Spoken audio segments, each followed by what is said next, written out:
Russia ইউক্রেনের উপরে যে হামলা চালায়, আর সেই সামান্য হামলার কারণে কিন্তু এই সারা পৃথিবীতে কিন্তু একটা আলোড়ন সৃষ্টি হয়েছে এবং অনেক ক্ষতিগ্রস্ত হয়েছে।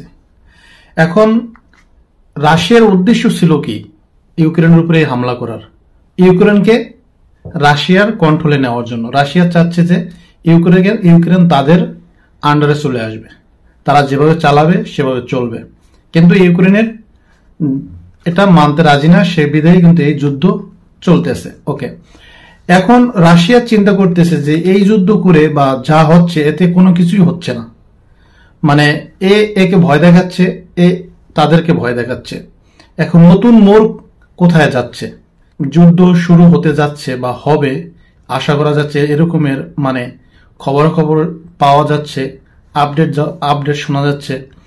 তো এতে দেখা যাচ্ছে যে রাশিয়া এবার অন্য মোড় নিতেছে। সেই মোড়টা কি? রাশিয়া এবার ইরানের সাথে যোগ দিতেছে এবং চীনের সাথে যোগ দিতেছে। এবার রাশিয়া, চীন, ইরান তিনটি দেশ মিলতেছে।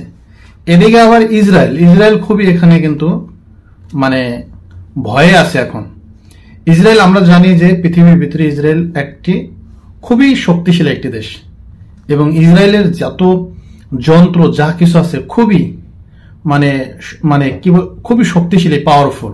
এটা কিন্তু আমাদের জানা।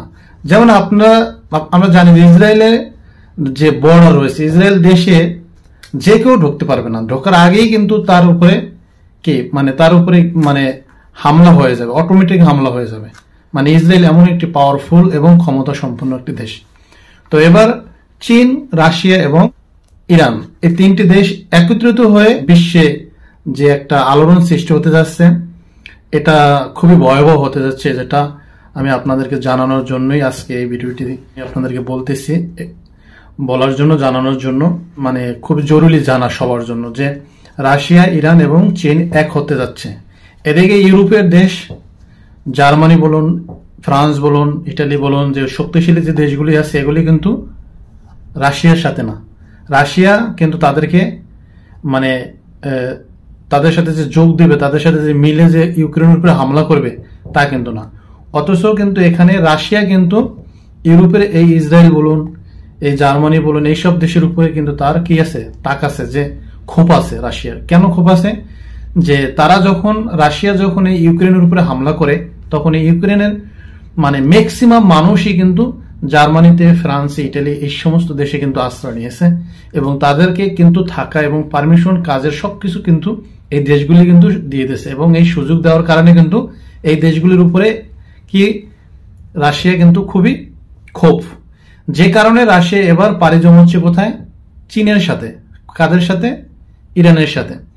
এই নতুন তাদের আলোচনা, নতুন তাদের বুদ্ধি পরামর্শ কর্মে আবার নতুন করে যুদ্ধ হতে যাচ্ছে, এরই আভাস আমরা পাচ্ছি।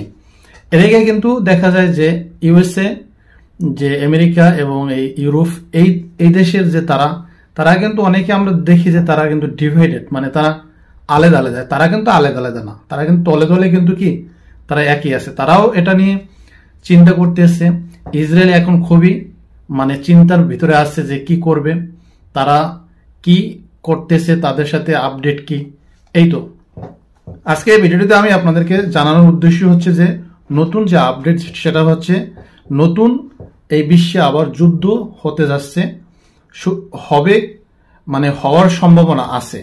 100% তা কিন্তু না, মানে যুদ্ধ হওয়ার সম্ভাবনা আছে, যে কারণে ইরান, রাশিয়া এবং চীন তারা মিলতেছে। চীন তো অনেক আগ থেকে কিন্তু লাফাচ্ছে।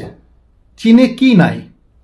চীন চাচ্ছে এই সারা বিশ্ব তাদের ক্ষমতায় যাবে। তারা আমেরিকা যে তাদের যে আন্ডারে থাকবে, সেটা কিন্তু চীন থাকতে চাচ্ছে না। মানে চীন কি করতেছে? চীন চায় যে তারা এই বিশ্বকে চালাবে, এরকমের একটা। কিন্তু চীনকে তো আর এই ক্ষমতা দেওয়া হবে না বিশ্বের। তো যাই হোক, এবার সব থেকে মূল যে নিউজ, মূল যে আপডেট, সেটাই হচ্ছে যে চীন এবং রাশিয়া আর ইরান এরা এক হতে যাচ্ছে। দেখা যায় বন্ধুরা, আপনারা অবশ্যই সঙ্গে থাকবেন। পরবর্তীতে কি আপডেট আসে অবশ্যই আপনাদেরকে জানানো হবে। সবাই ভিডিওটি না টেনে দেখবেন। সবাই ভালো থাকবেন, সুস্থ থাকবেন। আল্লাহ হাফেজ।